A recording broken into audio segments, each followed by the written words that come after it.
sinisimulan na nga nila ang mundo dito. Chakto mabubuhat, pero tingnan natin kung makakapasa sa Kaida. Nakita na naman ang Aston Echo. Nandiyan na rin. Pero kuha pa rin.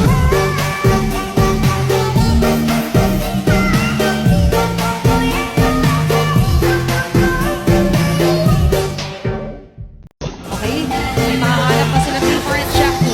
Pero pa ang si Kaloy ang mangunguna. Ayun ang sinabi siyang tinawag na Phantom Steve. Dami tawag dito kay Edwin.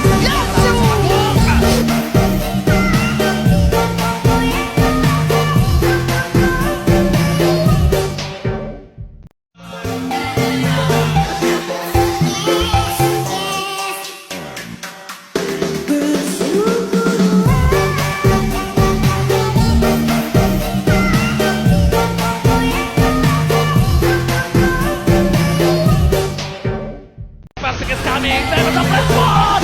Dali naman sa dalawang Willie. Monsalve mamamot siya. Persik masih bersama bertahan dari daerah. It's coming!